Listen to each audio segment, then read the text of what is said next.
लाक्षागृह का दाह और पांडवों का सुरंग के रास्ते से निकल जाना।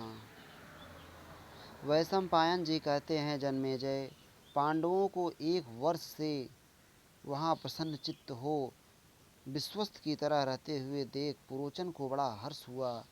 उसके इस प्रकार प्रसन्न होने पर धर्म के ज्ञाता कुंती नंदन युधिष्ठिर ने भीमसेन, अर्जुन, नकुल और सहदेव से इस प्रकार कहा, पापी पुरोचन हम लोगों को पूर्ण विश्वस्त समझ रहा है।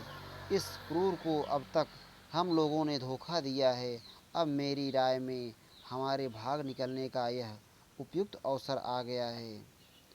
इस आयुधागार में आग लगाकर पुरोचन को जला करके इसके भीतर 6 प्राणियों को रखकर हम इस तरह भाग निकलें कि कोई हमें देख ना सके।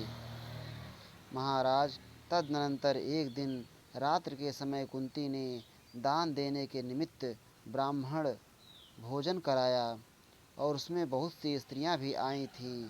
भारत, वे सब स्त्रियां इच्छानुसार घूम फिर कर खा पी लेने के बाद कुंती देवी से आज्ञा ले रात में फिर अपने अपने घरों को ही लौट गईं। परंतु दैव इच्छा से उस भोज के समय एक भीलनी अपने 5 बेटों के साथ वहाँ भोजन की इच्छा से आई। मानो काल ने ही उसे प्रेरित करके वहाँ भेजा था। वह भीलनी मदिरा पीकर मतवाली हो चुकी थी। उसके पुत्र भी शराब पीकर मस्त थे। राजन, शराब के नशे में बेहोश होने के कारण अपने सब पुत्रों के साथ वह उसी घर में सो गई। उस समय वह अपनी सुध बुध खोकर मृतक सी हो रही थी। रात में जब सब लोग सो गए, उस समय सहसा बड़े जोर की आंधी चली। तब भीमसेन ने उस जगह आग लगा दी जहाँ पुरोचन सो रहा था। फिर उन्होंने लाक्षागृह के प्रमुख द्वार पर आग लगाई। इसके पश्चात उन्होंने उस घर के चारों ओर आग लगा दी। जब वह सारा घर अग्नि की लपेट में आ गया, तब यह जानकर शत्रुओं का दमन करने वाले पांडव अपनी माता के साथ सुरंग में घुस गए। फिर तो वहाँ अग्नि की भयंकर लपटें उठने लगी। भीषण ताप फैल गया।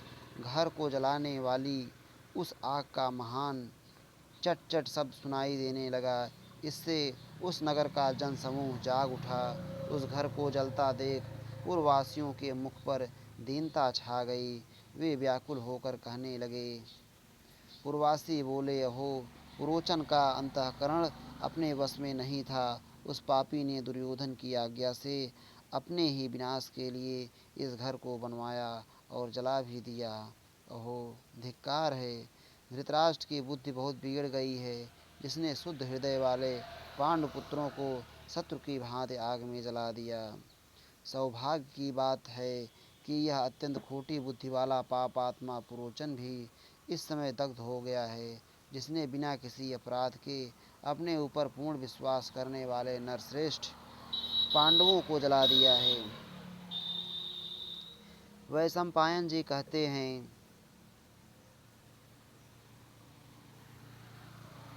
जन्मेजय, इस प्रकार वारणावत के लोग विलाप करने लगे।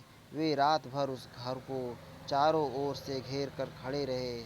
उधर समस्त पांडव भी अत्यंत दुखी हो अपनी माता के साथ सुरंग के मार्ग से निकलकर तुरंत ही दूर चले गए। उन्हें कोई भी देख ना सका। नींद ना ले सकने के कारण आलस्य और भय से युक्त परम तप पांडव अपनी माता के साथ जल्दी जल्दी चल नहीं पाते थे।